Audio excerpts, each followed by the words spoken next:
السلام علیکم ورحمۃ اللہ وبرکاتہ۔ وعلیکم السلام ورحمۃ اللہ وبرکاتہ۔ کیا حال ہے آپ سب کے؟ ٹھیک ہے الحمدللہ۔ الحمدللہ۔ اللہ آپ سب کو خیر وعافیت کے ساتھ رکھے، آمین۔ اعوذ باللہ من الشیطان الرجیم، بسم اللہ الرحمن الرحیم۔ رب اشرح لی صدری ویسر لی امری واحلل عقدۃ من لسانی یفقہوا قولی واجعل لی وزیرا من اہلی كي نسبحك كثيرا ونذكرك كثيرا إنك كنت بنا بصيرا رب يسر ولا تعسر وتمم بالخير وما توفيقي إلا بالله آمين يا رب العالمين۔ دعا کرتے ہیں کہ اللہ جب جو ہم قرآن پڑھتے جائیں ہماری محفلیں، ہماری تنہائیاں پاکیزہ ہوتی چلی جائیں، ہماری گفتگو، ہمارے معاملات، ہمارا لباس، پروردگار ہر چیز آپ کی پسند میں ڈھلتی چلی جائے، ہمارا معیار بندگی بڑھتا چلا جائے، یہاں تک کہ اللہ آپ ہمیں اپنے چنے ہوئے بندوں میں شامل کر لیں۔ اللہم اجعل فی قلبی نورا وفی لسانی نورا واجعل فی سمعی نورا واجعل فی بصری نورا واجعل من خلفی نورا ومن امامی نورا واجعل من فوقی نورا ومن تحتی نورا اللہم اعطنی نورا۔ پروردگار ہمیں نور عطا کر دیجیے۔ آج کے پارے کا آغاز آپ کو ایک حدیث کے سنانے سے کرتی ہوں۔ رسول اللہ صلی اللہ علیہ وسلم فرماتے ہیں کہ اللہ کے راستے میں ایک صبح یا ایک شام بھی گزار دینا، جو کچھ اس میں ہے، اللہ کے راستے میں ایک صبح یا ایک شام گزارنا دنیا اور جو کچھ اس کے اندر ہے سب سے بہتر ہے۔ یعنی دنیا بھر کی نعمتوں سے بڑی نعمت کیا ہے کہ اللہ کے راستے میں ایک پہر گزار دیں۔ الحمدللہ ہمارے آج کل صبح کے پہر اللہ تیرے راستے میں ہیں، پروردگار اسے ہم سے قبول فرما لیجیے۔ تو اللہ کا شکر ادا کرتے ہیں اور نیتوں کو اللہ کے لیے خالص کرتے ہیں اور اپنے آج کا پارہ شروع کرتے ہیں۔ وَالْمُحْصَنَاتُ مِنَ النِّسَاءِ إِلَّا مَا مَلَكَتْ أَيْمَانُكُمْ، اور وہ عورتیں بھی تم پر حرام ہیں جو کسی دوسرے کے نکاح میں ہوں۔ محسنات، البتہ ایسی عورتیں اس سے مستثنا ہیں جو جنگ میں تمہارے ہاتھ آئیں، یہ اللہ کا قانون ہے جس کی پابندی تم پر لازم کر دی گئی ہے۔ ان کے ماں سوا جتنی عورتیں ہیں انہیں اپنے اموال کے ذریعے سے حاصل کرنا تمہارے لیے حلال کر دیا گیا ہے، بشرطے کہ حصار نکاح میں ان کو محفوظ کرو، نہ یہ کہ آزاد شہوت رانی کرنے لگو، پھر جو ازدواجی زندگی کا لطف تم ان سے اٹھاؤ اس کے بدلے ان کے مہر بطور فرض کے ادا کرو۔ البتہ مہر کی قرارداد ہو جانے کے بعد آپس کی رضامندی سے تمہارے درمیان اگر کوئی سمجھوتا ہو جائے تو اس میں کوئی حرج نہیں، اللہ علیم و دانا ہے۔ تو سورہ نساء ہم پڑھ رہے ہیں اور سورہ نساء میں خاص طور پر اسلام کا جو خاندانی نظام ہے، جو معاشرتی نظام ہے، اس کے بارے میں ہدایات ہیں۔ اور دین جس طرح سے مجھے اور آپ کو نماز کی ہدایات دیتا ہے، تفصیلات بتاتا ہے، وضو کے بارے میں، غسل کے بارے میں رہنمائی دیتا ہے، فرائض کیا ہیں، اس کی سنتیں کیا ہیں، کون سے اسٹیپس ایسے ہیں جنہیں اگر فالو کیا جائے تو وضو یا نماز نہیں ہوگی، یعنی یہ ساری ڈیٹیل ہمیں دین بتاتا ہے۔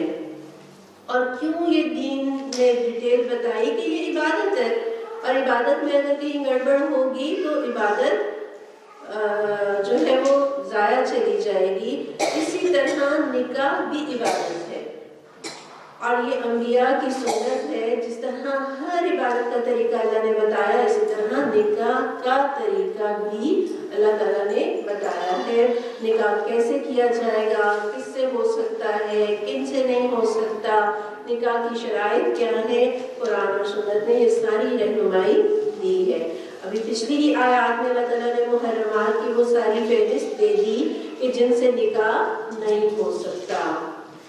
کیوں؟ یہ وہ رشتے ہیں جن سے فطری طور پر محبت ہوتی ہے، ہاتھوں میں پلے ہوتے ہیں، بے تکلفی ہوتی ہے، کہیں خالہ بھانجا ہے، کہیں پھوپھی بھتیجا ہے، تو یہ رشتے اللہ تعالیٰ نے کیے ہیں تاکہ خواتین محفوظ ماحول میں اپنی زندگی گزار سکیں، مرد اطمینان سے روزی کمانے کے لیے نکلیں، کسی کو یہ فکر نہ ہو کہ گھر میں بیٹی ہے اور بھائی بھی اس کا گھر پہ ہے تو پریشانی نہ ہو۔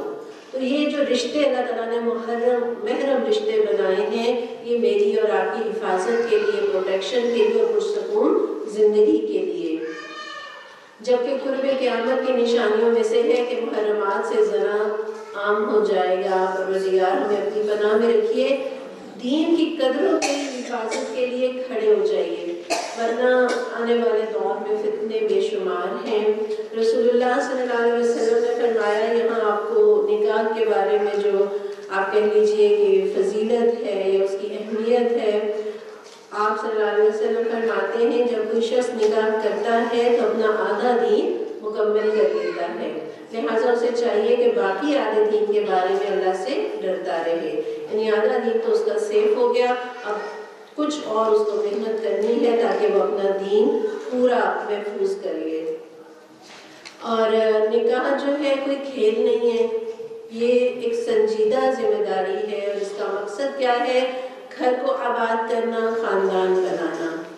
اور نکاح کی شرائط میں کون سی چیزیں آتی ہیں؟ مہر ہے، گواہ ہوں گے، ٹھیک ہے، اور اس کے ساتھ یہ کہ اعلان بھی ہوگا، اور عمر بھر کی رفاقت کا عہد یا عمر بھر کا ساتھ نبھانے کی نیت ہوگی کہ عمر بھر وہ بیوی کو اپنی حفاظت میں رکھے گا، کفالت میں رکھے گا، اور یہ ذہن میں رہے کہ اگر اس تعلق کے لیے صرف پیسہ اور صرف وقت طے کیا جائے تو وہ نکاح نہیں رہے گا بلکہ زنا بن جائے گا۔ یعنی وقت اور پیسہ تو اس طرح سے طے کیا جاتا ہے، نکاح میں صرف وقت اور پیسہ نہیں ہے، نکاح میں مہر ہے اور عمر بھر کی رفاقت کا عہد ہے۔ پھر اسی طرح عورت کے لیے نکاح میں ایک اور شرط ہے، ولی کی شرط ہے۔ نبی صلی اللہ علیہ وسلم فرماتے ہیں کہ ولی حق مہر اور 2 عادل گواہوں کے بغیر نکاح نہیں ہوتا۔ آگے چلتے ہیں، اور جو شخص تم میں سے اتنی مقدرت نہ رکھتا ہو کہ خاندانی مسلمان عورتوں سے نکاح کر سکے، اسے چاہیے کہ تمہاری ان لوگیوں میں سے کسی کے ساتھ نکاح کر لے جو تمہارے قبضے میں ہو اور مومنہ ہو۔ یعنی اگر رشتہ نہیں مل رہا، نہیں ہو رہا، تو حل کیا ہے کہ اپنا سٹینڈرڈ لو کر لیا جائے، ٹھیک ہے۔ اور یہاں وقت اور قدر و قیمت کس کی بتائی گئی؟ ایمان کی قدر و قیمت بتائی گئی کہ وہ بے شک سٹیٹس لو ہو لیکن اہل ایمان میں سے ہوں، مومنہ ہوں۔ اللہ تمہارے ایمانوں کا حال خوب جانتا ہے، تم سب ایک ہی گروہ کے لوگ ہو، لہذا ان کے سرپرستوں کی اجازت سے ان کے ساتھ نکاح کرو اور معروف طریقے سے ان کے مہر ادا کرو تاکہ وہ سارے نکاح میں محفوظ ہو کر رہیں، آزاد شہوت رانی نہ کرتی پھریں اور نہ چوری چھپے آشنائیاں کریں۔ پھر جب وہ سارے نکاح میں محفوظ ہو جائے اور اس کے بعد کسی بدچلنی کی مرتکب ہوں تو ان پر اس سزا کی بنسبت آدھی سزا ہے جو خاندانی عورتوں کے لیے مقرر ہے۔ یہ سہولت تم میں سے ان لوگوں کے لیے پیدا کی گئی ہے جن کو شادی نہ کرنے سے بندے تقویٰ کے ٹوٹ جانے کا اندیشہ ہے، لیکن اگر تم صبر کرو تو یہ تمہارے لیے بہتر ہے اور اللہ بخشنے والا اور رحم فرمانے والا ہے۔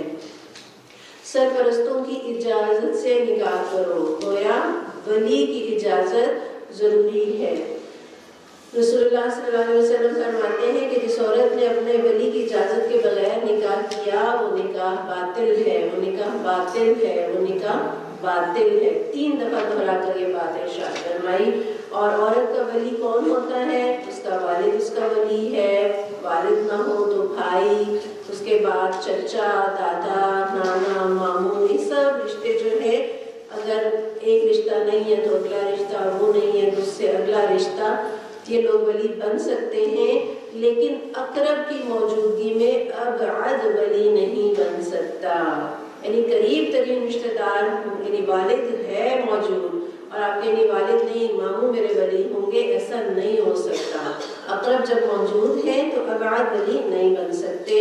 اچھا، یہ ایک سوال بھی پیدا ہوتا ہے کہ جو ولایت کا سب سے پہلا حق کوئی رکھتا ہے، مثلا باپ ہے یا بھائی ہے، اگر وہ بے دین ہو، اگر وہ نکاح کرانا چاہتا ہو تو وہ ولایت کا حق کھو دیتا ہے، یعنی پھر اس کے پاس ولایت کا حق باقی نہیں رہتا، اور اس کے بعد وہ حق آگے دوسرا مزید یعنی اباد کی طرف ٹرانسفر ہو جاتا ہے۔ اور بیوہ عورت کے بارے میں یہ آتا ہے کہ وہ نکاح کے معاملات میں اپنے نکاح کے معاملات میں فیصلہ کرنے کا اپنے ولی کی نسبت زیادہ اختیار رکھتی ہے۔ یرید اللہ، اللہ چاہتا ہے کہ تم پر ان طریقوں کو واضح کرے اور انہی طریقوں پر تمہیں چلائے جن کی پیروی تم سے پہلے گزرے ہوئے صلحاء کرتے تھے، اور وہ اپنی رحمت کے ساتھ تمہاری طرف متوجہ ہونے کا ارادہ رکھتا ہے، اور وہ علیم بھی ہے اور دانا بھی۔ یعنی اللہ تعالیٰ نے احکامات کھول کھول کر بیان کر دیے، لیکن پھر بھی پتہ نہیں کیوں ہمیں معلوم نہیں ہے، بہت ساری باتیں ہمارے علم میں نہیں ہیں، ہم بے خبر ہیں۔ کیا وجہ ہے؟ ہم دنیا میں اتنے مگن ہو گئے، ہمیں دین سیکھنے کے لیے وقت ہی نہیں ملا، یا ہماری اس طرف توجہ نہیں ہے، یا ہمارا شوق نہیں ہے، ہماری ترجیحات نہیں ہے۔ تو اللہ تو کہہ رہا ہے کہ میں نے تو یہ سارے طریقے تم پر واضح کر دیے ہیں۔ تو اللہ ہمیں دین کا فہم عطا کر دے۔ ہاں، اللہ تو تم پر رحمت کے ساتھ توجہ کرنا چاہتا ہے، مگر جو لوگ خود اپنی خواہشات نفس کی پیروی کر رہے ہیں وہ چاہتے ہیں کہ تم راہ راست سے ہٹ کر دور نکل جاؤ۔ اچھا، اسلام نے عورت کو جو آپ کہہ لیجیے ایک معاشرے کے اندر اس سے پہلے جانور سے بھی لو لیول پر رکھی جاتی تھی، یعنی ایک جانور کی تو شاید ان کے نزدیک کوئی وقت ہوگی، لیکن عورت کی وقت اس سے بھی کم لیول پر تھی۔ اللہ تعالیٰ نے اس معاشرے میں اصلاحات کی، اور یہ اصلاحات آپ کہہ لیجیے اس دور کے جو بڑے بوڑھے تھے انہیں سب ناگوار گزرتی تھیں۔ اب دیکھیے، لڑکیوں کو میراث میں حصہ دیا جا رہا ہے، بیوہ کو سسرال کی بندشوں سے آزاد کیا جا رہا ہے، شوہروں کو تاکید کی جا رہی ہے عاشروہن بالمعروف، ان کے ساتھ بھلے طریقے سے زندگی بسر کرنا۔ وہ لوگ حیض کے زمانے میں عورتوں کو چھوت بنا کر رکھتے تھے، یہ ساری پابندیاں بھی ہٹا دی، ایسا کوئی مسئلہ نہیں، جو ہے وہ ایک دوسرے کے ساتھ آپ رہ سکتے ہیں، ٹچ کر سکتے ہیں، اس کے ہاتھوں سے کھانا کھا سکتے ہیں۔ تو اس میں حیض میں چھوت بنا کر رکھنے کی کوئی حاجت نہیں ہے، کوئی ضرورت نہیں ہے۔ تو دین نے جب اس طرح سے بہت ساری آپ کہہ لیجئے کہ عورت کو عزت دی، تکریم دی، تو اور کوئی ایسی پابندی نہیں لگائی، تو لوگ اس وقت چلا اٹھے کہ یہ دیکھو، یہ نبی جو ہے وہ ہماری ہر بات کی خلاف ورزی پر تلا ہوا ہے۔ تو اللہ تعالیٰ کیا کہہ رہے ہیں؟ اگر تم نے ان کی بات مانی تو راہ راست سے دور ہٹ جاؤ گے۔ اللہ تم پر سے پابندیوں کو ہلکا کرنا چاہتا ہے، کیونکہ انسان کمزور پیدا کیا گیا ہے، اور اللہ تعالیٰ کا شکر ہے، اللہ تعالیٰ نے اس شریعت کے اندر ہماری کمزوریوں کا لحاظ رکھا ہے۔ یا ایھا الذین آمنوا، اللہ تعالیٰ نے مجھے اور آپ کو پھر صدا دی ہے کہ لوگوں جو ایمان لائے ہو، آپس میں ایک دوسرے کے مال باطل طریقوں سے نہ کھاؤ، لین دین ہونا چاہیے آپس کی رضامندی سے، اور اپنے آپ کو قتل نہ کرو، یقین مانو کہ اللہ تمہارے اوپر مہربان ہے۔ یعنی انسانی جان کا بھی احترام ہے اور انسانی مال کا بھی احترام ہے، دونوں چیزیں قابل محترم ہیں۔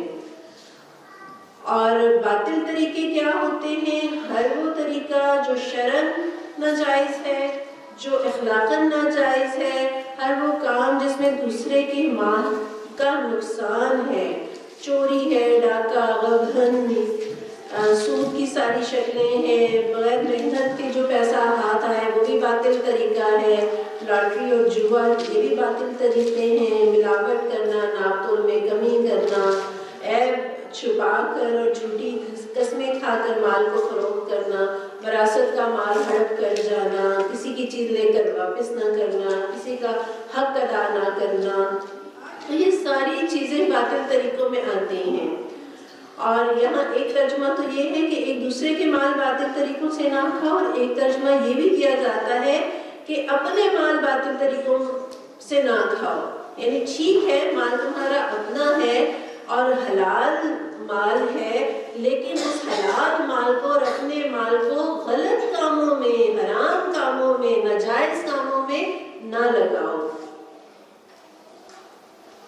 اور وہ جو ایک حدیث ہے مشہور کہ قیامت کے دن ابن آدم کے قدم اپنے رب کے پاس سے اس وقت تک حرکت نہیں کریں گے جب تک اس سے 5 سوال نہ کر لیے جائیں. یعنی 5 امپورٹنٹ سوالات ہیں، لازمی کویسچنز ہیں جو میدان محشر میں ہر ایک سے ہونے ہیں. ان 5 سوالوں میں سے 2 سوال جو ہیں وہ مال کے متعلق ہے. یعنی یہ معاملہ اتنا نازک ہے کہ ان 5 سوالوں میں سے 2 سوال یہ ہیں کہ اس نے مال کہاں سے کمایا اور کہاں خرچ کیا. ٹھیک ہے، تو اس سے پتہ چلتا ہے کہ مال کے معاملات بہت نازک ہیں. لا تقتلوا انفسکم جو کہا تو کیا مراد ہے؟ اپنے آپ کو ہلاک نہ کرو. اس کا ایک مطلب یہ ہے کہ خودکشی حرام ہے، خودکشی نہ کرو. بخاری کی روایت میں آتا ہے آپ صلی اللہ علیہ وسلم نے فرمایا کہ ایک شخص کو زخم لگا اور اس نے زخم کی تکلیف کی وجہ سے خود کو مار ڈالا. اس پر اللہ نے فرمایا کہ میرے بندے نے جان نکالنے میں مجھ پر جلدی کی، اس کی سزا میں اس پر جنت حرام کر دیتا ہوں. یعنی اس نے اپنے آپ کو خود سے مار ڈالا، اللہ تعالیٰ نے اس پر جنت کو حرام کر دیا. جو شخص ظلم و زیادتی کے ساتھ ایسا کرے گا اس کو ہم ضرور آگ میں جھونکیں گے، اور یہ اللہ کے لیے کوئی مشکل کام نہیں ہے. اگر تم ان بڑے بڑے گناہوں سے پرہیز کرتے رہو جن سے تمہیں منع کیا جا رہا ہے، تو تمہاری چھوٹی موٹی برائیوں کو ہم تمہارے حساب سے ساقط کر دیں گے اور تمہیں عزت کی جگہ داخل کریں گے. تو کس چیز سے منع کیا جا رہا ہے؟ کہ بڑے بڑے گناہوں سے پرہیز کرو. ہر گناہ جو ہے وہ آپ سمجھ لیجئے کہ کفر کا قاصد ہے.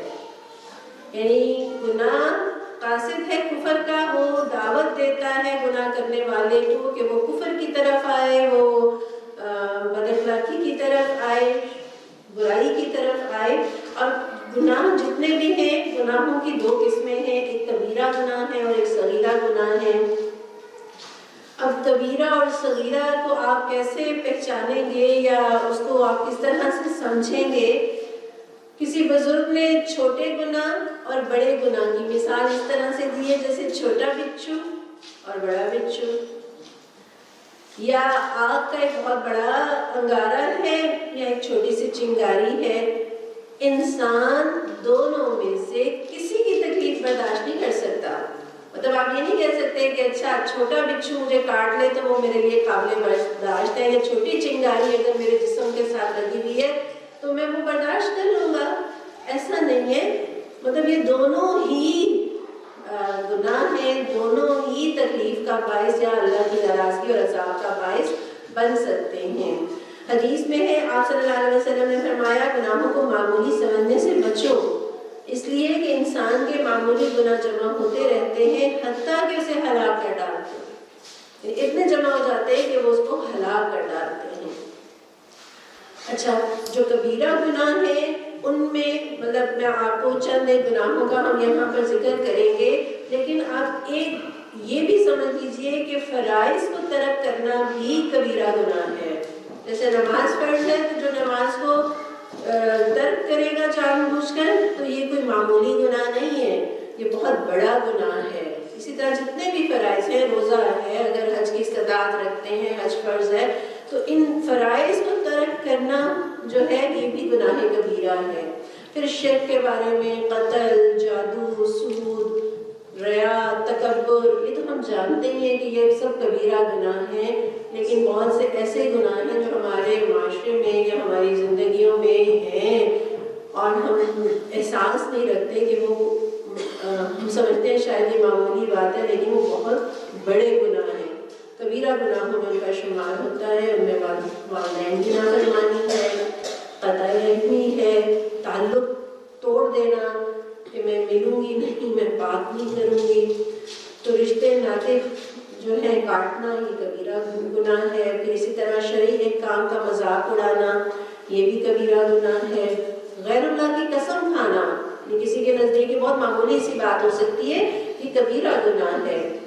پھر نجومی کی تصدیق کرنا یہ تو فن میں جو ہے وہ لوگ کر رہے ہوتے ہیں، یہ معمولی گناہ نہیں ہے، یہ چھوٹا نہیں ہے، یہ کبیرہ گناہ ہے. پھر امر بالمعروف و نہی عن المنکر ترک کر دینا یہ بھی کبیرہ گناہ ہے. یعنی میں یہ سمجھوں کہ نہیں بس ٹھیک ہے میں تو نیک ہوں یا میں نمازیں روزے کر رہی ہوں، اگر میں نے امر بالمعروف و نہی عن المنکر ہم میں سے ہر ایک نے یا کسی نے بھی ترک کر دیا تو یہ چھوٹی بات نہیں ہے، معمولی بات نہیں ہے، یہ بہت بڑا گناہ ہے۔ اسی طرح صف ٹیڑھی بنانا، یعنی آج کل اگر ہم تراویح پڑھ رہے ہوں گے اور اس میں ہم صفیں بنا رہے ہیں تو وہ جو صف کا ٹیڑھا بنانا ہے نا، یہ چھوٹا گناہ نہیں ہے، یہ بہت بڑا گناہ ہے، کبیرہ گناہوں میں سے ہے۔ پھر جھوٹ ہے، غیبت ہے جو شاید روزہ رکھ کر بھی چلتی رہتی ہے، یہ معمولی گناہ نہیں ہے، بہت بڑے گناہ ہیں۔ پھر اسی طرح بخیلی ہے، ہم تو سمجھے کہ کوئی معمولی بات ہے، یہ کبیرہ گناہوں کی فہرست میں آتا ہے۔ پھر لعنت کرنا، جو ہماری زبانیں بولتی رہتی ہیں فلاں پر لعنت، فلاں پر لعنت، یہ بھی کبیرہ گناہ ہے۔ پھر احسان جتانا، یہ کبیرہ گناہ ہے۔ پھر ایک کام ہم شاید دانستہ یا نادانستہ کر رہے ہوتے ہیں، ہر وہ کام جس سے بے حیائی پھیلے، یعنی جب سوشل میڈیا استعمال کرتے ہوئے کوئی آپ میسج، کوئی ویڈیو، کوئی تصویر آپ لائک کر رہے ہیں، اس کو فارورڈ کر رہے ہیں، اس کو شیئر کر رہے ہیں، تو یہ کیا چیز ہے؟ بے حیائی پھیلانے میں ہم اس میں بطور ٹول استعمال ہو رہے ہیں۔ تو ہر وہ کام جس سے بے حیائی پھیلے یہ چھوٹا گناہ نہیں ہے، یہ کبیرہ گناہ ہے۔ پھر اسی طرح گناہ کا راز فاش کرنا، یعنی ایک تو ہے نا کسی کا گناہ آپ نے اس کے اوپر جو ہے پردہ پوشی نہیں کی، اس کا آپ نے بیان کر دیا، اپنا یہ گناہ کو فاش کرنا، یعنی ایک انسان گناہ کرے اور پھر اس کے بعد وہ کہے کہ میں نے تو یہ کیا ہے، تو یہ اپنے گناہ کو بھی فاش کرنا، یعنی اس کا مطلب ہے کہ بہت دلیری ہے، فخر ہے، اس میں کوئی شرمندگی نہیں ہے، اس لیے وہ اظہار کر رہے ہیں کہ ہاں ہم تو ایسا کرتے ہیں، ٹھیک ہے۔ تو گناہ کو فاش کرنا بھی کبیرہ گناہ ہے۔ پھر اسی طرح سے ایسا لباس پہننا جس سے جسم جل کے، یہ بھی کبیرہ گناہ ہے۔ عورت کا خوشبو لگا کر گھر سے باہر نکلنا، یعنی کتنی معمولی سی بات ہے، شاید لوگ اس کا خیال نہیں کرتے ہوں گے، لیکن یہ چھوٹی بات نہیں ہے، یہ کبیرہ گناہوں کی فہرست میں آتا ہے۔ تو کبیرہ گناہوں سے کی معافی کے لیے توبہ ضروری ہے، توبہ اس کے لیے ضروری ہے، بغیر توبہ کے کبیرہ گناہوں کی معافی نہیں ہے۔ لیکن اللہ تعالیٰ نے معافی رکھی ہے، بڑے سے بڑا گناہ کیوں نہ ہو اور ساری عمر گناہ میں کیوں نہ گزری ہو، لیکن جب انسان شرمندہ ہوتا ہے، اللہ سے معافی مانگتا ہے، توبہ کرتا ہے، اللہ اس کی توبہ قبول کرنے میں دیر نہیں لگاتے۔ رسول اللہ صلی اللہ علیہ وسلم نے فرمایا، شیطان نے کہا، اے میرے رب تیری عزت کی قسم، تیرے بندوں کے جسموں میں جب تک روحیں ہیں میں انہیں گمراہ کرتا رہوں گا۔ اللہ عز و جل نے فرمایا، مجھے میری عزت و جلال کی قسم، مجھے میرے بلند مرتبے کی قسم، جب تک وہ مجھ سے معافی مانگتے رہیں گے میں انہیں معاف کرتا رہوں گا۔ پروردگار ہم آپ سے معافی چاہتے ہیں، ہمیں معاف فرما دیجیے۔ اچھا، کبیرہ گناہوں کے لیے تو توبہ ضروری ہے، صغیرہ گناہ کے لیے بھی توبہ کرنی چاہیے، لیکن صغیرہ گناہ بغیر توبہ کے بھی معاف ہوتے رہتے ہیں۔ کن چیزوں کے ذریعے سے؟ نیک اعمال سے معاف ہوتے ہیں، ان الحسنات یذہبن السیئات، نیکیاں برائیوں کو مٹا دیتی ہیں، ٹھیک ہے۔ پھر اسی طرح سے نماز، روزہ، امر بالمعروف و نہی عن المنکر، یہ فریضہ، یہ بھی انسان کی کوتاہیوں کو معاف کرنے کا، غلطیوں کو معاف کرنے کا ذریعہ بنتے ہیں۔ پھر اسی طرح وضو ہے، یہ گناہ کو جو ہے وہ جھاڑ دیتا ہے، جب آپ ہاتھ دھوتے ہیں، جب آپ کلی کرتے ہیں اور چہرہ دھوتے ہیں، پاؤں دھوتے ہیں، گناہ چھڑ جاتے ہیں۔ پھر اسی طرح صدقہ جو ہے یہ گناہوں کو مٹاتا ہے، تہجد کی نماز جو ہے وہ صغیرہ گناہ مٹا دیتی ہے، عرفے کا روزہ ہے، 10 محرم کا روزہ ہے، پھر لیلۃ القدر کا قیام، اور پھر اللہ اپنی امان میں رکھے آنے والی کوئی تکلیف، کوئی بیماری، کوئی ٹینشن، کوئی غم پریشانی، چھوٹی ہو یا بڑی، گناہوں کی معافی کا ذریعہ بنتی ہے۔ نبی صلی اللہ علیہ وسلم نے فرمایا، جو شخص یہ کلمات کہے، ایک دفعہ تو میں آپ کو سناتی ہوں، پھر ایک دفعہ ہم مل کر کہیں گے، جو شخص یہ کلمات کہے، استغفر اللہ الذی لا الہ الا هو الحی القیوم القیوم واتوب الیہ، اس کے سارے گناہ معاف کر دیے جاتے ہیں۔ ابو داؤد کی یہ روایت ہے۔ تو آئیے مل کر کہتے ہیں استغفر اللہ الذی لا الہ الا ہو الحی القیوم واتوب الیہ۔ مبارک ہو، ہے نا؟ اللہ کا شکر ہے الحمدللہ، اللہ تعالیٰ نے ہمیں اچھی بات کہنے کی اور سننے کی اور کرنے کی توفیق دی ہے۔ اور دین کتنا خوبصورت ہے کہ اللہ سے معافی مانگے اور اللہ معاف کرنے میں دیر نہیں لگاتے۔ اور جو کچھ اللہ نے تم میں سے کسی کو دوسروں کے مقابلے میں زیادہ دیا ہے اس کی تمنا نہ کرو۔ جو کچھ مردوں نے کمایا ہے اس کے مطابق ان کا حصہ ہے، جو کچھ عورتوں نے کمایا ہے اس کے مطابق ان کا حصہ ہے، اور اللہ سے ان کا فضل، اللہ سے اس کے فضل کی دعا مانگتے رہو، یقیناً اللہ ہر چیز کا علم رکھتا ہے۔ اچھا، دنیا میں اللہ تعالیٰ نے کسی کو کوئی خوبی دی ہے، کسی کو کوئی خوبی دی ہے، کوئی امیر ہے، کوئی خوبصورت ہے، کوئی صحت مند ہے، کوئی ذہین ہے نا؟ وہ مختلف قسم کی صلاحیتوں سے اور مختلف قسم کی نعمتوں سے اللہ تعالیٰ نے مختلف لوگوں کو نوازا ہے۔ تو کیا بتایا جا رہا ہے کہ اگر کسی کو کوئی چیز زیادہ ملی ہے اور وہ چیز آپ کے پاس تھوڑی ہے تو ایسا نہ کرو، حسد نہ کرو، اور ہر وقت یہ تمنا کرتے رہنا کہ جو کچھ اس کے پاس ہے میرے پاس کیوں نہیں ہے، کہ میرے پاس بھی ہونا چاہیے تھا۔ تو اس سے کیا ہے، پھر حسد جنم لیتا ہے، اور حسد جو ہے وہ بالکل انسان کے دین کو بعض اوقات تباہ کر دیتا ہے۔ آپ صلی اللہ علیہ وسلم نے فرمایا تمہارے اندر اگلی امتوں کا ایک مرض گھس آیا ہے، اور یہ حسد اور بغض کی بیماری ہے، اور یہ مونڈنے والی ہے۔ میں یہ نہیں کہتا کہ یہ سر کے بال مونڈنے والی ہے، یہ دین مونڈنے والی ہے، یعنی یہ دین کو مونڈ کر رکھ دیتی ہے۔ پھر آپ یہاں دیکھیے کہ جیسے ایک وہ ہے کہ جو کچھ مردوں نے کمایا اس کے مطابق ان کا حصہ، جو کچھ عورتوں نے کمایا اس کے مطابق ان کا حصہ۔ یقیناً یعنی مرد بھی اپنے مال کے مالک ہیں، اور عورت بھی اگر کماتی ہے تو وہ بھی اپنے مال کی مالک ہے۔ یہ بات اپنی جگہ۔ ایک اور بات کہ مرد جیسے جہاد کرتے ہیں، مرد جیسے خرچ کرتے ہیں، اور صحابہ کے دور میں تو صحابیات کو یہ بڑی فکر ہوتی تھی کہ مرد جو ہے وہ اتنا اجر لوٹ لے جاتے ہیں اور ہم کیا کریں کہ ہم بھی وہ اجر پا لیں۔ تو عورت جو بچوں کی تربیت کر کے، جو آپ ایک طرح سے کہہ لیجئے کہ صدقہ جاریہ کماتی ہے نا، وہ کئی جہادوں اور کئی ڈھیروں مال خرچ کرنے سے زیادہ افضل ہے۔ اور پھر اس کے ساتھ ساتھ یعنی وہ جو اولاد کی تربیت کرے گی اور وہ اولاد جو نیکیاں کرے گی وہ ماں کے کھاتے میں بھی اسی طرح سے درج ہوتی رہیں گی۔ اور اس کے علاوہ حمل، ولادت اور رضاعت، ان پر جو اجر ملتا ہے، مرد وہ اجر نہیں پا سکتے جو عورت اجر پاتی ہے، یعنی مرد عورت کی نیکیوں کا مقابلہ کر ہی نہیں سکتا۔ تو اس میں یعنی ہم الحمدللہ بحیثیت خاتون بہت زیادہ دین کی خدمت کر سکتے ہیں، اور بہت ساری نیکیاں کما سکتے ہیں، بہت ساری آسانیاں اللہ تعالیٰ نے ہمارے لیے رکھی ہیں۔ تو دوسروں کی کوئی بھی نعمت دیکھ کر جلنے، اڑنے، حسد کرنے کی بجائے کیا سکھایا جا رہا ہے؟ اللہ سے اپنے لیے فضل مانگے، اللہ سے اپنے لیے خیر مانگے۔ اور فضل مانگنے سے مراد ایک یہ بھی ہے کہ اللہ سے نیکیوں کی توفیق مانگے، کہ اللہ تعالیٰ نیکیوں کی توفیق دے دے، بھلائی کے کاموں کی توفیق دے دے۔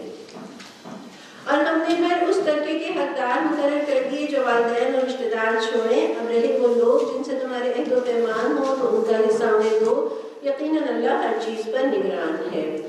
الرجال قوامون علی النساء، مرد عورتوں پر قوام ہیں اس بنا پر کہ اللہ نے ان میں سے ایک کو دوسرے پر فضیلت دی ہے، اور اس بنا پر کہ مرد اپنے مال خرچ کرتے ہیں۔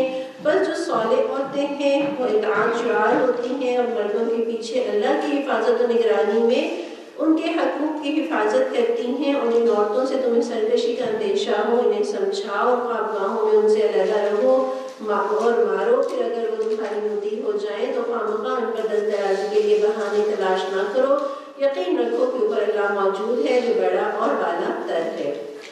اچھا، مرد عورتوں پر قوام ہے۔ آپ دیکھیے کہ جس طرح سے کوئی بھی ریاست ہوتی ہے اور اس ریاست کا ایک سربراہ ہوتا ہے، بالکل بالکل اسی طرح گھر ایک چھوٹی سی ریاست ہے، اور ریاست کو اپنے قیام کے لیے بھی اور بقا کے لیے بھی کسی سربراہ کی ضرورت ہوتی ہے۔ تو گھر اگر ایک ریاست ہے تو اس کا سربراہ کون ہوگا؟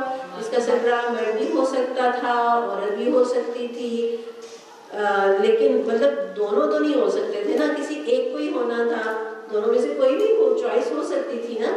تو اللہ تعالیٰ نے مرد کو چنا، کس بنا پر؟ آپ عورت کو تو مطلب ہم عورتیں ہیں اور ہم یہ سمجھتے ہیں کہ ہم کمزور ہیں، ہم جلدی ڈر جاتی ہیں، ہم جلدی تھک جاتی ہیں، ہم جلدی رونے لگ جاتی ہیں، ہم مشقت والے بھاری بھاری کام نہیں کر سکتی۔ پھر ہمارے اوپر بعض ایسے ادوار آتے ہیں جیسے ایام ماہواری ہو گئی، یا حمل کی مدت ہے، ولادت کی مدت ہے، رضاعت کی مدت ہے، یعنی کئی ایسے دور آتے ہیں کہ عورت اس طرح سے اس کیفیت میں نہیں ہوتی، یعنی وہ اور زیادہ ڈاؤن جذباتی طور پر اور صحت کے اعتبار سے ڈاؤن ہو جاتی ہے۔ تو اللہ تعالیٰ نے مرد کو یہ ذمہ داری سونپی ہے کہ وہ قوام بنے، اور قوام کا مطلب کیا ہے؟ قوام کا مطلب حاکم یا ڈکٹیٹر نہیں ہے، قوام کا مطلب ہے وہ کفیل ہوگا، وہ منتظم ہوگا، وہ محافظ ہوگا، وہ نگران ہوگا، وہ ذمہ دار ہوگا، ٹھیک ہے، وہ مینیجر ہوگا، یعنی وہ ساری چیزوں کا انتظام لے کر چلنے والا ہوگا۔ تو مرد ہو یا عورت، دونوں کا اپنا اپنا مقام ہے، دونوں کی اپنی اپنی حیثیت ہے، کوئی ایک دوسرے کی قدر کو نہیں گھٹاتا، اور یہ اللہ تعالیٰ نے ایک تقسیم کار کی ہے انتظام چلانے کے لیے۔ اگر آپ سے میں پوچھوں کہ آپ کے جسم میں دل زیادہ اہم ہے کہ دماغ؟ دونوں اہم ہیں، بالکل اسی طرح مرد اور عورت کا معاملہ ہے۔ اور ابلیس کا واقعہ ہم پڑھ چکے ہیں، بہت عبادت گزار تھا، لیکن اس نے حضرت انسان کی برتری کو تسلیم نہیں کیا اور آندائے درگاہ ہوا۔ تو ہم نے یہ حرکت نہیں کرنی، جس کو اللہ تعالیٰ نے جو فضیلت، جس کو جو مقام اور جس کو جو حیثیت دی ہے وہ ہم تسلیم کرتے ہیں، اور وہ قانون یقیناً یا یہ ساری چیزیں میرے اور آپ کے فائدے کے لیے ہیں۔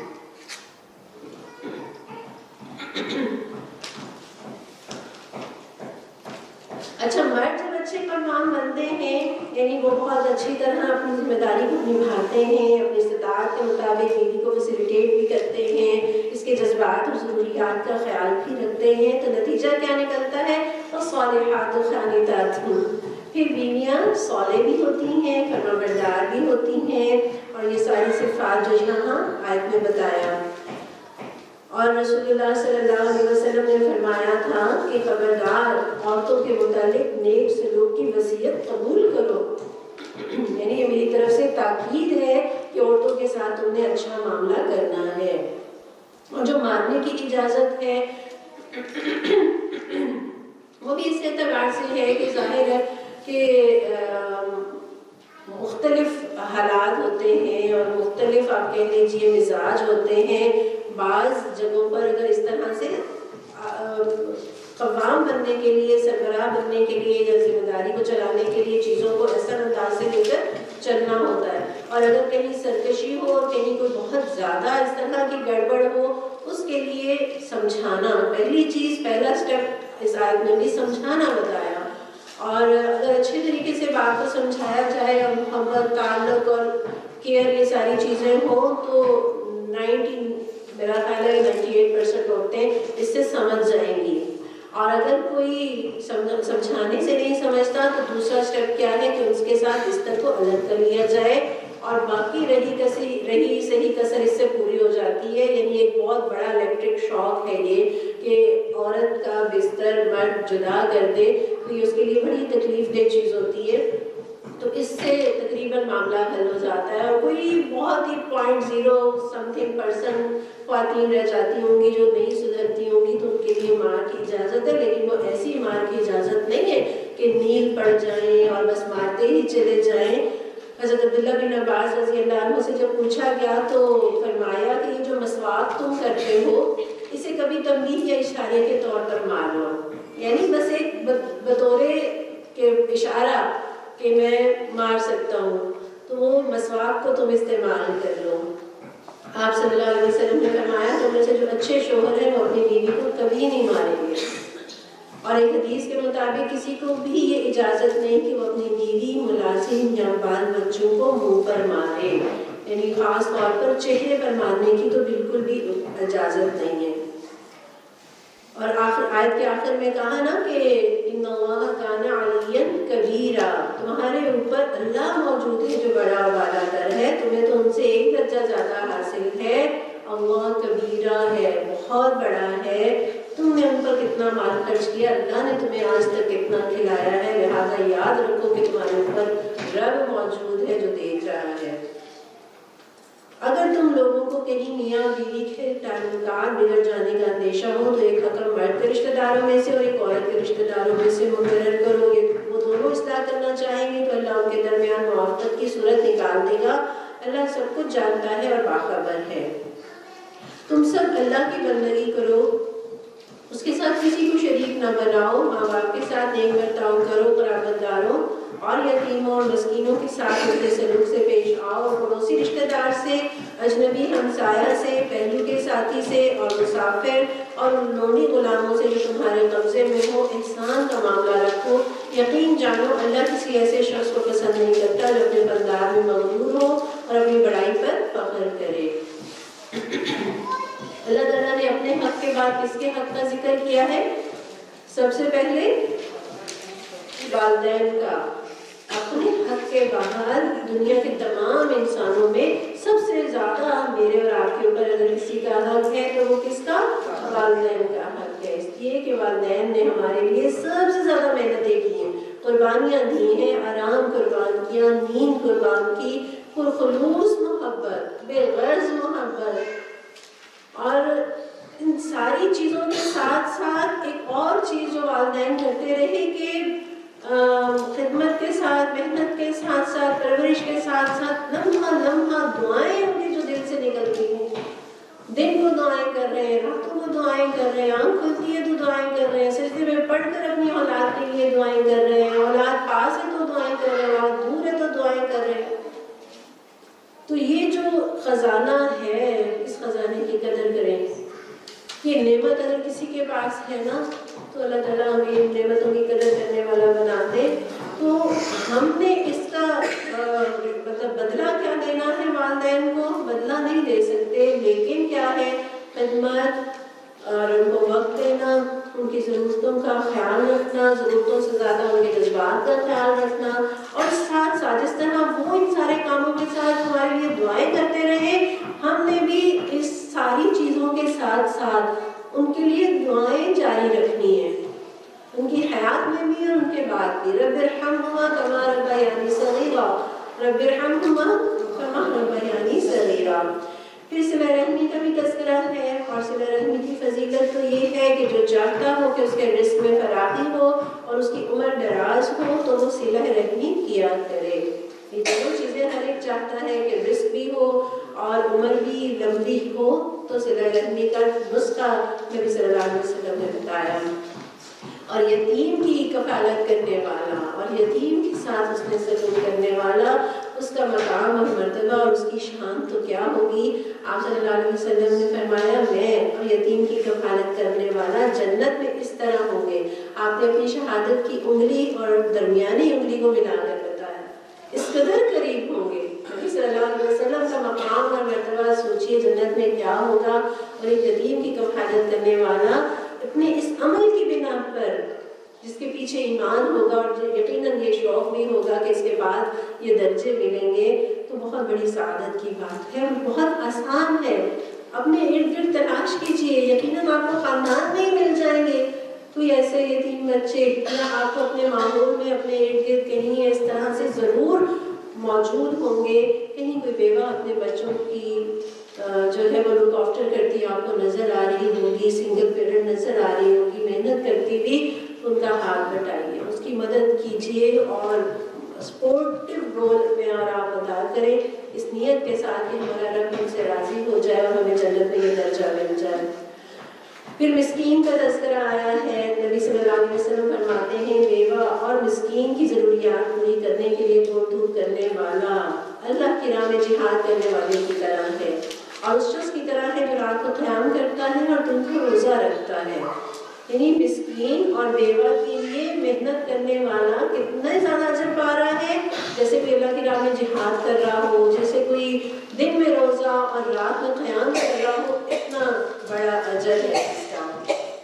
پھر ہمسایوں کا تذکرہ ہے۔ آپ صلی اللہ علیہ وسلم فرماتے ہیں حسن اخلاق اور اچھی ہمسائیگی شہروں کو آباد کرتی ہے اور عمر میں اضافے کا سبب بنتی ہے۔ عمر میں اضافے کی دو چیزیں، صلہ رحمی بھی پڑی اور اچھی ہمسائیگی بھی پڑی۔ اچھا، پہلو کے ساتھی کا تذکرہ بھی ہے۔ یہ پہلو کا ساتھی کون ہے؟ میں نے تو سوچا کہ آپ اپنے ساتھی پر ہاتھ رکھ دیں گے جو آپ کے ساتھ بیٹھی ہوئی ہے۔ تو پہلو کے ساتھی جو وقتی یا عارضی طور پر کسی مجلس میں، کسی سواری، کہیں انتظار گاہ میں، کہیں ریسٹورینٹ میں، کہیں پر بھی تھوڑی دیر کے لیے بھی آپ کا جو ہم نشین ہے وہ کیا ہے؟ پہلو کا ساتھی ہے۔ اس کا بھی میرے اور آپ کے اوپر حق ہے۔ مسافروں کا بھی حق ہے، اور مسافر کون؟ مسافر کی ڈیفینیشن میں مہمان بھی آ جاتے ہیں، ٹھیک ہے؟ تو کتنا خوبصورت دین ہے ہمیں، کتنی پیاری اس کی تعلیمات ہیں۔ اور ایسے لوگ بھی اللہ کو پسند نہیں جو کنجوسی کرتے ہیں اور دوسروں کو بھی کنجوسی کی ہدایت کرتے ہیں، اور جو کچھ اللہ نے اپنے فضل سے انہیں دیا ہے اسے چھپاتے ہیں۔ ایسے کافر نعمت لوگوں کے لیے ہم نے رسوا کو عذاب مہیا کر رکھا ہے۔ بخل کیا ہے؟ وہ چیز جس کا دینا واجب ہو اس کو نہ دینا بخل ہے، اور اللہ کو یہ بات پسند نہیں ہے۔ حضرت اسماء رضی اللہ عنہا سے نبی صلی اللہ علیہ وسلم نے ایک مرتبہ فرمایا کہ خرچ کرو، یا یہ کہا کہ ہر طرف پھیلاؤ، پانی کی طرح بہاؤ، اور گنو نہیں، ورنہ اللہ بھی تمہیں گن گن کر دے گا۔ تو یہ گنتے رہنا اور جوڑتے رہنا اور پریشان اور اس فکر میں مبتلا رہنا کہ دے دیا تو پھر اس کے بعد تو یہ بخیلی جو ہے اللہ تعالیٰ مجھے اور آپ کو اسے اپنی بنا میں دے دے۔ اور پھر مال کی بخیلی کے ساتھ ساتھ اور بہت ساری چیزوں کی بخیلی ہوتی ہے۔ کون سی؟ مسکراہٹ کا بخل، مشوروں کا بخل، علم کا بخل، ہنر سکھانے میں بخل سے کام لینا، وقت دینے میں بخل سے کام لینا، خدمت میں بخیلی کرنا۔ تو بخیلی بہت ساری چیزوں میں ہوتی ہے۔ تو مال کے ساتھ ساتھ یہ ساری بخیلیاں بھی میں اور آپ اپنے اندر سے نکال دیں۔ اور وہ لوگ بھی اللہ کو پسند ہے جو اپنے مال محض لوگوں کو دکھانے کے لیے خرچ کرتے ہیں، اور حقیقتاً نہ اللہ پر ایمان رکھتے ہیں نہ روز آخر پر۔ سچ یہ ہے کہ شیطان جس کا رفیق ہوا اسے بہت ہی بری رفاقت میسر آئی۔ دکھانے کے لیے مال خرچ کرنا، آپ سے فرماتے ہیں جس نے دکھاوے کے لیے صدقہ کیا اس نے کیا کیا؟ اس نے شرک کیا۔ یہ بہت بڑا گناہ ہے۔ دکھاوے کے لیے ایک تو مال خرچ کر رہا ہے، مال بھی دے رہا ہے، لیکن اگر تعریف چاہنے کے لیے ہے، کسی کو شہرت کے لیے یا دکھانے کے لیے ہے تو یہ شرک ہے۔ دنیا اور آخرت میں وہی انفاق برگوبار لائے گا جو اللہ کی خاطر ہوگا۔ آخرکار ان لوگوں پر کیا آفت آ جاتی ہے اگر یہ اللہ روز آخر پر ایمان رکھتے اور جو کچھ اللہ نے دیا ہے اس میں سے خرچ کرتے۔ اگر یہ ایسا کرتے تو اللہ سے ان کی نیکی کا حال چھپا نہ رہ جاتا۔ اللہ کسی پر ذرہ برابر بھی ظلم نہیں کرتا۔ اگر کوئی ایک نیکی کرے اللہ اسے دو چند کرتا ہے اور پھر اپنی طرف سے بڑا اجر عطا فرماتا ہے۔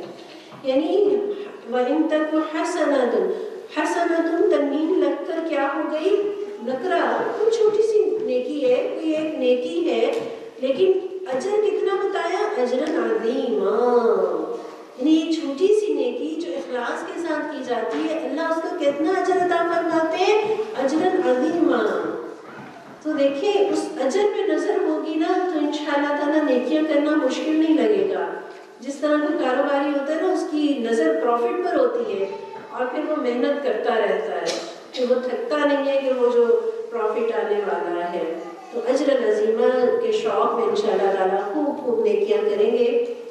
اور رسول اللہ صلی اللہ علیہ وسلم فرماتے ہیں جس نے حلال کمائی سے ایک کھجور کے برابر بھی خیرات کیا، کتنی چھوٹی سی بات ہے، کتنی چھوٹی سی چیز ہے، اور اللہ تک حلال کمائی ہی کی خیرات پہنچتی ہے تو اللہ اسے اپنے دائیں ہاتھ میں قبول کر لیتے ہیں اور خیرات کرنے والی کے لیے اسے اس طرح بڑھاتے رہتے ہیں جیسے کوئی تم میں سے اپنے بچیرے کی پرورش کرتا ہے، یہاں تک کہ وہ پہاڑ کے برابر ہو جاتی ہے۔ کھجور ایک تھی اور وہ اللہ تعالیٰ نے اس کو اتنا پروان اجر اتنا بڑھتا چلا گیا کہ وہ پہاڑ کے برابر ہو گیا.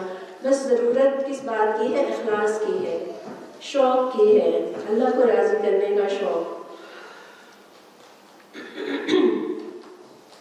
پھر سوچو اس وقت یہ کیا کریں گے جب ہم ہر امت میں سے گواہ لائیں گے اور ان لوگوں پر تمہیں یعنی محمد صلی اللہ علیہ وسلم کو گواہ کی حیثیت سے کھڑا کریں گے.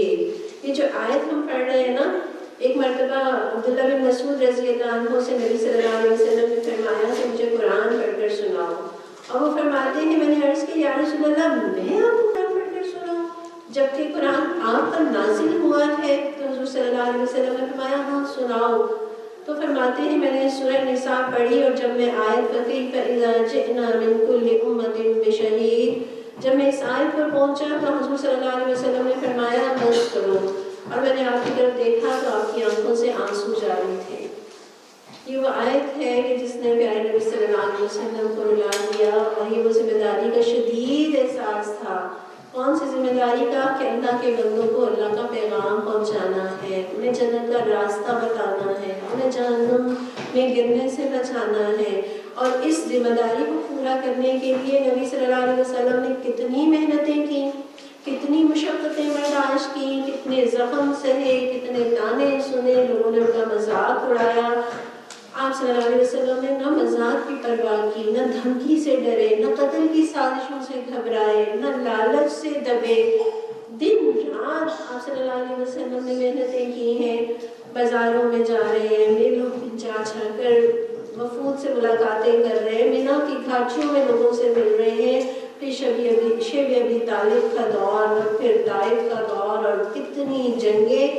گویا یا ایھا المزمل سے لے کر وللہ الرفیق الاعلیٰ تک آپ صلی اللہ علیہ وسلم کی پوری زندگی کوئی ایک دن بھی ایسا نہیں ہے کہ جو چین سے گزرا ہو. نبی صلی اللہ علیہ وسلم نے تو اپنی ساری زندگی یہ محنت کرنے میں گزار دی کہ کسی طرح سے میں اور آپ اور میری اور آپ کی نسلیں جہنم کی آگ سے بچ جائیں. اور نبی صلی اللہ علیہ وسلم کے امتیوں کا شوق کیا ہے؟ ساری عمر لگا کر یہ ٹارگٹ ہے کہ گھر بن جائے، اس دنیا میں معیار زندگی بہتر ہو جائے. رسول اللہ صلی اللہ علیہ وسلم نے حجۃ الوداع کے موقع پر فرمایا تھا الا هل بلغت، کیا میں نے پیغام تم تک پہنچا دیا؟ اور مجمع نے کہا تھا کہ قد بلغت وادیت ونصحت یا رسول اللہ، کہ آپ نے پہنچا دیا، آپ نے حق ادا کر دیا، آپ نے خیر خواہی کی حد پوری کر دی. تو آپ صلی اللہ علیہ وسلم نے فرمایا تھا اللہم اشہد اللہم اشہد اللہم اشہد. اور پھر فرمایا تھا فلیبلغ الشاہد الغائب، کہ اب جو حاضر ہے وہ ان کو پہنچا دے، جو یہاں حاضر نہیں ہے، جو موجود نہیں ہے، ان تک یہ پیغام پہنچا دے. تو آج نبی صلی اللہ علیہ وسلم کی امت جو ہے وہ اس کام کو، اس مشن کو چھوڑے بیٹھی ہے، دین کو چھوڑے بیٹھی ہے. شرک ہے، بدعتیں ہیں، رسمیں ہیں. اتنے مسائل اللہ تعالیٰ نے دیے ہیں، اتنی نعمتیں اللہ تعالیٰ نے دی ہے، صحت دی ہے، سب کچھ ہوتے ہوئے یعنی اتنی بڑی تعداد میں مسلمان ہیں اور اتنے مسائل ان کے پاس ہیں، لیکن دین کمزور سے کمزور تر ہوتا چلا جا رہا ہے، اجنبی سے اجنبی تر ہوتا چلا جا رہا ہے. دوسری طرف ہمارا معیار زندگی جو ہے وہ بڑھتا چلا جا رہا ہے. گویا سارا فوکس ہمارا معیار زندگی کو بہتر بنانے کے لیے ہے، دین ہماری ترجیحات میں شامل نہیں ہے. تو ظاہر اس پہ پیسہ بھی لگ رہا ہے، اس پہ وقت بھی لگ رہا ہے، یہ ترجیح میں بھی شامل ہے، تو وہ چیز ترقی کر رہی ہے. یہ چیز نہ ترجیح میں ہے، نہ اس پہ ہم پیسہ لگاتے ہیں، نہ اس پہ ہم وقت لگاتے ہیں، تو وہ کمزور سے کمزور تر ہوتی چلی جا رہی ہے. تو کیا جواب دیں گے رسول اللہ صلی اللہ علیہ وسلم کو؟ کیسے ان کا سامنا کریں گے؟ اللہ تعالیٰ مجھے اور آپ کو یہ ذمہ داری نبھانے کی توفیق دے دے اور رسول اللہ صلی اللہ علیہ وسلم کے سامنے ہمیں سرخرو کر دے. اس وقت وہ سب لوگ جنہوں نے رسول کی بات نہ مانی اور اس کی نافرمانی کرتے رہے تمنا کریں گے کہ زمین پھٹ جائے اور اس میں سما جائے، وہاں یہ اپنی پوری بات اللہ سے چھپا نہ سکیں گے. اے لوگوں جو ایمان لائے ہو، جب تم نشے کی حالت میں ہو تو نماز کے قریب نہ جاؤ، نماز اس وقت پڑھنی چاہیے جبکہ تم جانو کہ کیا کہہ رہے ہو. اور اسی طرح جنابت کی حالت میں بھی نماز کے قریب نہ جاؤ جب تک کہ غسل نہ کر لو، الا یہ کہ راستے سے گزرتے ہو. اور کبھی ایسا ہو کہ تم بیمار ہو یا سفر میں ہو یا تم میں سے کوئی شخص رفع حاجت کر کے آئے یا تم نے عورتوں سے لمس کیا ہو پھر پانی نہ ملے تو کیا کرو؟ پاک مٹی سے کام لو اور اس سے اپنے چہروں اور ہاتھوں پر مسح کر لو، بے شک اللہ نرمی سے کام لینے والا اور بخشش فرمانے والا ہے۔ پہلی بات جو کہی گئی کہ نشے کی حالت میں نماز کے قریب نہ جاؤ۔ بتدریج اسلام جو ہے وہ آیا تو شراب کو حرام کرنا تھا، تو ابتدائی حکم ہے کہ نشے کی حالت میں نماز کے قریب نہ جاؤ، اور مقصد کیا ہے کہ نماز اس وقت پڑھنی چاہیے جب تمہیں معلوم ہو کہ تم کیا کر رہے ہو۔ اچھا، ہم تو نشے کے بغیر بھی اس کیفیت میں ہیں کہ نہیں جانتے کہ کیا کہہ رہے ہیں۔ نشہ تو نہیں کرتے لیکن نہیں جانتے کہ کیا کہہ رہے ہیں۔ اچھا، دنیا داری کا نشہ، دنیا کا نشہ، ٹھیک کہہ رہے ہیں۔ اچھا، اور ایک ہوتا ہے نا نیند میں آپ کو نہیں پتہ چلتا، ہم بیداری میں بھی کیا سے کیا پڑھ رہے ہیں، یعنی بالکل فریش ہیں، بالکل ہم صحیح ہیں، لیکن ہمیں نہیں معلوم کہ ہم کیا پڑھ رہے ہیں، اور کیا سے اس کو کیا بنا دیتے ہیں۔ مثلا اللہم صلی علی محمد کہنے کی بجائے اللہم صلی صلی علی محمد وعلی آل محمد، تو وعلی کہنے کی بجائے ولا آل محمد کہہ رہے ہیں، یعنی کچھ کو کچھ بنا دیا، بالکل مطلب کو فرق کر دیا۔ تو پتہ چلنا چاہیے، معلوم ہونا چاہیے ہم کیا کہہ رہے ہیں، اس کا ترجمہ بھی آنا چاہیے، اس کا مفہوم بھی معلوم ہونا چاہیے، اور یہ کہ صحیح انداز سے اسے پڑھنے کی پریکٹس کرنی چاہیے، سیکھنا چاہیے۔ جیسے ہم نے بہت ساری چیزیں سیکھی، ہمیں نہیں آتی تھی، ہم نے سیکھی ہیں، اسی طرح سے ہمیں قرآن کو سیکھنا ہے، نماز کو سیکھنا ہے، دین کو سیکھنا ہے۔ اچھا، نشہ جو ہے وہ ذہنی نجاست ہے اور ناپاکی جسمانی نجاست، دونوں کا اس آیت کے اندر ذکر آ گیا۔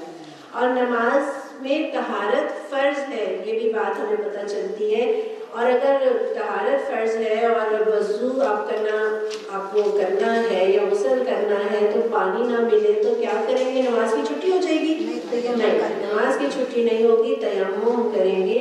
اور اگرچہ بظاہر تیمم میں ہمیں لگتا ہے کہ یہ تو ہم مٹی کا مطلب مٹی کو ہم اپنے اوپر لے رہے ہیں، یہ کیسی صفائی ہے، لیکن یہ طہارت کی سوچ برقرار رکھنے کے لیے بہت اہم ہے۔ اور تیمم کے حوالے سے کہ جن چیزوں سے وضو ٹوٹتا ہے ان سے تیمم بھی ٹوٹ جاتا ہے، اور جیسے ایک وضو سے کئی نمازیں پڑھی جا سکتی ہیں، ایسے تیمم سے بھی پڑھ سکتے ہیں۔ اور تیمم اس وقت تک ہے جب تک پانی نہ ملے، یا یعنی جب پانی مل جائے یا وہ بیماری یا عذر دور ہو جائے جس کی وجہ سے آپ تیمم کر رہے تھے تو وہ وضو کرے گا، پھر تیمم کے ساتھ نماز نہیں ہوگی۔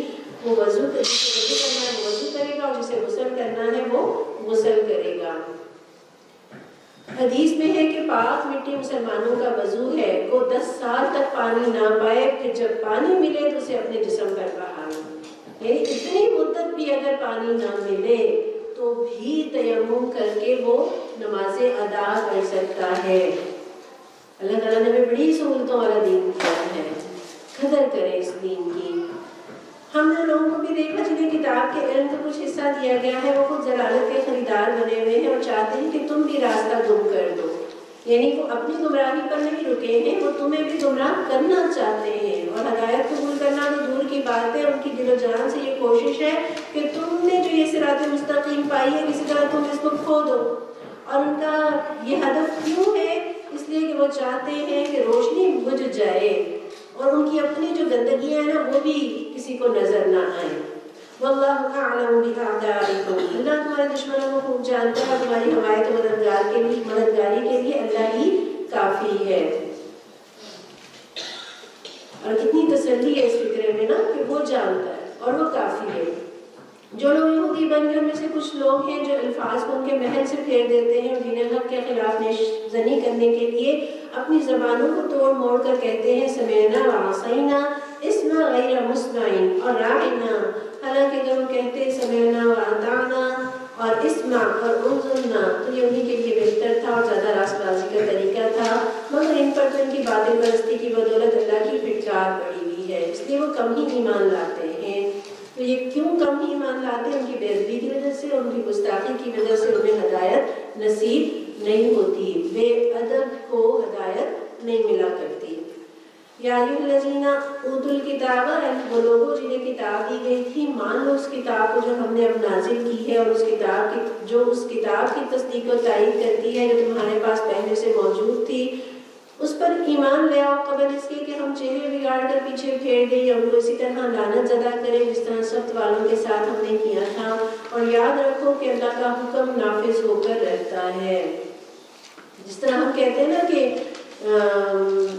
یہ کر لو کام، ایسے نہ ہو کہ بیمار پڑ جاؤ، بالکل اسی طرح اللہ تعالیٰ کہہ رہے ہیں کہ ایمان لے آؤ اس سے پہلے کہ ہم چہرے بگاڑ کر پیچھے پھیر دیں۔ پچھلی آیت میں آپ نے دیکھا وہ لہجے بگاڑ کر اور الفاظ بگاڑ کر ادا کرتے ہیں۔ اللہ تعالیٰ کہہ رہے ہیں کہ اگر ایمان نہ لائے، اگر سدھرے نہیں تو ہم تمہارے چہروں کو بگاڑ دیں گے۔ اللہ بس شرکی کو معاف نہیں کرتا، اس کے ماں سوا دوسرے جس قدر گناہ ہے وہ جس کے لیے چاہتا ہے معاف کر دیتا ہے۔ اللہ کے ساتھ جس نے کسی اور کو شریک ٹھہرایا، اس نے تو بہت ہی برا جھوٹ تصنیف کیا اور بڑے سخت گناہ کی بات کی۔ ریاستیں بھی نا بڑے بڑے مجرموں کو معاف کر دیا کرتی ہیں، لیکن باغیوں کو معاف نہیں کرتی، غداروں کو معاف نہیں کیا کرتی۔ تو شرک جو ہے وہ غداری ہے اللہ کے ساتھ، شرک اللہ کے ساتھ بغاوت ہے، اور شرک اتنا بڑا گناہ ہے یہ عمر بھر کی ساری نیکیوں کو برباد کر دینے کے لیے کافی ہے۔ رسول اللہ صلی اللہ علیہ وسلم فرماتے ہیں کہ اللہ تعالیٰ فرماتے ہیں، اے ابن آدم تو مجھے جب بھی پکارے گا اور مجھ سے امید رکھے گا تو میں تیرے سارے گناہ بخش دوں گا اور کوئی پرواہ نہیں کروں گا۔ اے ابن آدم اگر تیرے گناہ آسمان کی بلندی کو چھو لے، پھر تم مجھ سے معافی مانگے تو میں تجھے بخش دوں گا، مجھے کوئی پرواہ نہیں۔ یعنی بہت بری گناہ تم نے کیے اور تم نے مجھ سے معافی مانگ لی تو میں معاف کر دوں گا، مجھے پرواہ نہیں ہوگی۔ لیکن اے ابن آدم اگر تم میرے پاس زمین بھر خطائیں لے کر آئے، بس تم نے میرے ساتھ کسی کو شریک نہ کیا، بس ڈیمانڈ کیا ہے کہ میرے ساتھ شرک نہیں کرنا، تو میں تیرے لیے زمین بھر مغفرت لاؤں گا، زمین بھر بخشش کے ساتھ تمہیں ملوں گا۔ تو اللہ تعالیٰ ہمیں شرک سے اپنی پناہ میں رکھے۔ تم نے لوگوں کو بھی دیکھا جو بہت اپنی پاکیزگی نفس کا دم بھرتے ہیں، حالانکہ پاکیزگی تو اللہ ہی جسے چاہتا ہے عطا کرتا ہے، اور انہیں جو پاکیزگی نہیں ملتی تو در حقیقت ان پر ذرہ برابر بھی ظلم نہیں کیا جاتا۔ دیکھو تو صحیح، اللہ پر بھی جھوٹے افطرا بھرنے سے نہیں چوکتے، اور ان کے صریحاً گناہ گار ہونے کے لیے یہی ایک گناہ کافی ہے۔ کیا تم نے ان لوگوں کو نہیں دیکھا جنہیں کتاب کے علم میں سے کچھ حصہ دیا گیا ہے؟ ان کا حال یہ ہے کہ جبت اور طاغوت کو مانتے ہیں اور کافروں کے بارے میں کہتے ہیں کہ ایمان لانے والوں سے تو یہی زیادہ صحیح راستے پر ہے۔ جبت کس کو کہتے ہیں؟ جبت کہتے ہیں بے حقیقت چیز کو، بے فائدہ چیز کو، بے اصل چیز کو۔ اور اس کی قبیل میں کون سی چیزیں آتی ہیں؟ جادو، کہانت، فالگیری، ٹونے ٹوٹکے، شگون، وہمی باتیں، جنتر منتر، نقش، تعویذ، یہ سب جو ہے وہ جبت کے دائرے میں آتے ہیں۔ اور ایجوکیٹڈ ہوتے ہوئے، علم کا سرمایہ پاس ہوتے ہوئے، کچھ جادوگری میں اور توہمات اور نجومیوں کے پاس جانا، شگون کے پیچھے چلنا، تو یہ کیسا علم ہے، یہ کیسی ڈگریاں ہیں کہ اس ڈگریوں کے باوجود انسان یہ کام کرے۔ اور ہم اللہ کی کتاب کو کم اور اس طرح کے فالگیری کے لیے زیادہ استعمال کر رہے ہوتے ہیں۔ اور یہاں اللہ تعالیٰ نے ان کا بھی ذکر کیا کہ یہ کافروں کے بارے میں کہتے ہیں، یہودی جو ہے وہ کافروں کے بارے میں کہتے ہیں کہ ایمان لانے والوں سے یہ زیادہ بہتر ہے۔ یعنی یہودیوں کی ہردرمی اور ان کا بغض دیکھیے مسلمانوں سے کہ بتوں کے پجاریوں کو ایک اللہ کی عبادت کرنے والوں پر ترجیح دے رہے ہیں۔ انسان کا غصے میں اور نفرت میں اس حد تک چلا جاتا ہے کہ وہ اتنے برے لوگوں کو نیک لوگوں پر ترجیح دینے لگتا ہے۔ ایسے ہی لوگ ہیں جن پر اللہ نے لعنت کی ہے، اور جس پر اللہ لعنت کرے پھر تم اس کا کوئی مددگار نہیں پاؤ گے۔ کیا حکومت میں ان کا کوئی حصہ ہے؟ اگر ایسا ہوتا تو یہ دوسروں کو ایک پھوٹی کوڑی تک نہ دیتے، یا پھر یہ دوسروں سے اس لیے حسد کرتے ہیں کہ اللہ نے انہیں اپنے فضل سے نواز دیا۔ اگر یہ بات ہے تمہیں معلوم ہو کہ ہم نے تو ابراہیم علیہ السلام کی اولاد کو کتاب اور حکمت عطا کی اور ملک عظیم بخش دیا۔ یہاں پھر حسد کی بات آ گئی۔ بہت خوبصورت ایک اور حدیث ہے رسول اللہ صلی اللہ علیہ وسلم کی کہ اللہ کے راستے کا غبار اور جہنم کی حرارت کسی مومن کے پیٹ میں جمع نہیں ہو سکتے۔ یعنی اللہ کے راستے میں اس نے کچھ تھکا، اس کے اوپر کچھ گرد پڑی، اب وہ گرد اور جہنم کی حرارت مومن کے پیٹ میں جمع نہیں ہو سکتی۔ اسی طرح کسی مومن کے دل میں ایمان اور حسد جمع نہیں ہو سکتے، ایمان بھی ہو اور حسد بھی ہو، یہ پاسبل نہیں ہے۔ مگر ان میں سے کوئی اس پر ایمان لایا اور کوئی سے منہ موڑ گیا، اور منہ موڑنے والوں کے لیے تو بس جہنم کی بھڑکتی ہوئی آگ ہی کافی ہے۔ کانٹے بوئیں گے تو کیا ملے گا؟ کانٹے۔ پھول بوئیں گے تو پھول۔ جن لوگوں نے ہماری آیات کو ماننے سے انکار کر دیا ہے، انہیں بالیقین ہم آگ میں جھونکیں گے، اور جب ان کے بدن کی کھال گل جائے گی تو اس کی جگہ دوسری کھال پیدا کر دیں گے تاکہ وہ خوب عذاب کا مزہ چکھیں۔ اللہ بڑی قدرت رکھتا ہے اور اپنے فیصلوں کو عمل میں لانے کی حکمت خوب جانتا ہے۔ حضرت معاذ رضی اللہ عنہ اس آیت کی تفسیر بیان کرتے ہوئے فرماتے ہیں کہ جب ان کی کھال گل جائے گی تو اسے تبدیل کیا جائے گا، اور یہ کام اتنی تیزی سے ہوگا کہ ایک ساتھ میں 100 مرتبہ کھال تبدیل کی جائے گی۔ یعنی وہ آگ اس قدر بھڑکتی ہوئی آگ ہے، کھال کو ایک دم سے چاٹ جائے گی، گلا دے گی، اور کھال پھر نئی کھال سے ریپلیس کر دی جائے گی۔ اللہم اجرنا من النار، اللہم اجرنا من النار، اللہم اجرنا من النار۔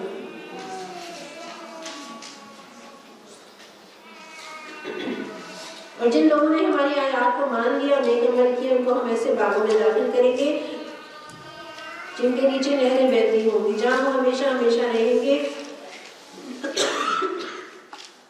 اور ان کو پاکیزہ بیویاں ملیں گی، انہیں ہم گھنی چھاؤں میں رکھیں گے۔ دین کا توازن دیکھیے، جہاں اللہ کی آیات کا انکار کرنے والوں کا تذکرہ کیا اور ان کی سزا یعنی جہنم کی آگ کی شدت کا ذکر کیا، وہی ایمان والوں کا ذکر کیا، ان کی جنتوں کا ذکر کیا، تاکہ دونوں طرح کے رویے، دونوں طرح کا کردار اور دونوں کا انجام میرے اور آپ کے سامنے آ جائے، اور ہمارے لیے انتخاب کرنے میں آسانی ہو کہ ہم نے بھی کون سا رویہ اپنانا، ہمیں کون سا انجام زیادہ پسند ہے اپنے لیے۔ ان اللہ یأمرکم ان تؤدوا الامانات الی اہلھا، مسلمانوں اللہ تمہیں حکم دیتا ہے کہ امانتیں اہل امانت کے سپورٹ کر دو، اور جب لوگوں کے درمیان فیصلہ کرو تو عدل کے ساتھ کرو، اللہ تم کو نہایت عمدہ نصیحت کرتا ہے، اور یقیناً اللہ سب کچھ سنتا اور دیکھتا ہے۔ اچھا، یہاں یہ کہا جا رہا ہے ان اللہ یأمرکم، کہنے والا کون ہے؟ اللہ ہے۔ تو اللہ تعالیٰ یہ کہہ سکتے تھے نا کہ میں تمہیں یہ حکم دیتا ہوں، لیکن اللہ تعالیٰ نے یہ کہنے کی بجائے کہ میں تمہیں حکم دیتا ہوں، کہا کہ اللہ تمہیں حکم دیتا ہے۔ اور یہ وہ اسی طرح یہ آپ کہہ لیجیے انداز ہے جیسے آپ اپنے بچوں سے کہیں کہ ایک طریقہ یہ ہے کہ میں تمہیں یہ کہہ رہی ہوں، اور ایک طریقہ یہ ہے کہ آپ بچوں سے کہ تمہاری ماں تمہیں یہ کہہ رہی ہے۔ تو کس بات میں زیادہ زور ہے؟ تمہاری ماں تمہیں یہ کہہ رہی ہے۔ تو بالکل اسی طرح سے یہاں اللہ تعالیٰ کہ تمہارا اللہ، تمہارا رب، تمہارا خالق، تمہارا مالک تمہیں یہ کہہ رہا ہے کہ امانتیں اہل امانت کو سونپا کرو، یعنی ذمہ داریاں اور مناصب اہل افراد کو دیے جائیں۔ اور اذا وسد الامر الى غیر اہلہ فانتظر الساعة، کہ جب معاملات نااہل کے حوالے کر دیے جائیں تو بس قیامت کا انتظار کرو، یعنی پھر اس قدر بگاڑ ہوگا کہ وہ درست نہیں ہو سکے گا، اور پھر اس کے بعد بس قیامت ہی آ کر اس معاملے کو ختم کرے گی۔ تو یہ بہت نازک معاملہ ہے، بہت نازک مرحلہ ہے، بہت سارے بگاڑ کی وجہ یہ ہے کہ معاملات اقتدار نااہل لوگوں کو سونپے گئے جو نہ صالح ہیں اور نہ ہی صلاحیت اس کی رکھتے ہیں۔ آپ صلی اللہ علیہ وسلم فرماتے ہیں جس شخص نے کوئی عہدہ کسی شخص کے سپرد کیا حالانکہ اس کے علم میں تھا کہ دوسرا آدمی اس عہدے کے لیے زیادہ اہم اور قابل ہے، تو اس نے اللہ کے ساتھ خیانت کی، اس کے رسول اور سب مسلمانوں کے ساتھ خیانت، یعنی وہ خیانت رب کے ساتھ خیانت ہے، وہ خیانت رسول اللہ صلی اللہ علیہ وسلم کے ساتھ اور سارے مسلمانوں، کیونکہ تمام مسلمانوں کے حقوق اس سے متاثر ہوتے ہیں۔ اور نااہل کو اور کرپٹ شخص کو کسی ذمہ داری کے منصب پر بٹھانا ایسے ہی ہے جیسے چور کو گھر کی ذمہ داری، حفاظت کی ذمہ داری سونپ دی جائے۔ یہاں امانت اہل امانت کو سپرد کرو، اور اس کے بعد فرمایا کہ عدل کے ساتھ معاملہ کرو۔ پہلے امانت کی ادائیگی کا حکم اور پھر عدل و انصاف کا حکم ہوا۔ عدل ممکن ہی نہیں جب تک کہ اقتدار یا مناصب اہل لوگوں کے ہاتھوں میں نہ ہو، اور اہلیت کیا ہے؟ صالحیت اور صلاحیت، یہ دو چیزیں اہلیت کا معیار ہے۔ اے لوگوں جو ایمان لائے وہ اطاعت کرو اللہ کی اور اطاعت کرو رسول صلی اللہ علیہ وسلم کی اور ان لوگوں کی جو تم میں سے صاحب امر ہوں۔ یعنی کن کن کی بات مانی جائے گی؟ سب سے پہلے اللہ کی، اس کے بعد اللہ کے رسول کی، اور اس کے بعد جو صاحب امر ہے، یعنی آپ نے اہل کو اقتدار سونپا ہے، معاملات سونپے ہیں، اب ان کی بات کو مان کر چلنا ہے۔ تو یہاں اللہ اور اس کے رسول کے ساتھ تو اطاعت کا لفظ ہے، لیکن صاحب امر کے ساتھ اطاعت کا لفظ نہیں آیا۔ بات تو وہی ہو رہی ہے لیکن اطاعت کا لفظ نہیں آیا۔ جب اللہ اپنے رسول کے ساتھ اطاعت کا لفظ استعمال کر سکتے ہیں تو اولي الامر کے ساتھ بھی کر سکتے تھے، لیکن اس سے پتہ چلتا ہے کہ مطاع مستقل دو ہیں، ایک اللہ اور ایک اس کا رسول۔ اولي الامر ان کے تحت کوئی کام کا حکم دیں گے یا نظام کو جب چلائیں گے تو ان کی بات ماننا ہوگی، یعنی وہ ان دو اللہ اور اس کے بعد اللہ کے رسول کے حکم کے تحت جب کام کر رہے ہوں گے تو ان معاملات میں ان کی اطاعت کی جائے گی۔ اور دنیا میں انسانوں میں صرف انبیاء ایسے ہیں جو معصوم ہیں، انبیاء کے علاوہ تمام انسانوں میں کوئی شخص ایسا نہیں کہ جس سے خطا کا امکان نہ ہو۔ تو باقی اولي الامر کی اطاعت جو ہے وہ اللہ اور اس کے رسول صلی اللہ علیہ وسلم کی اطاعت کے دائرے میں ہوگی۔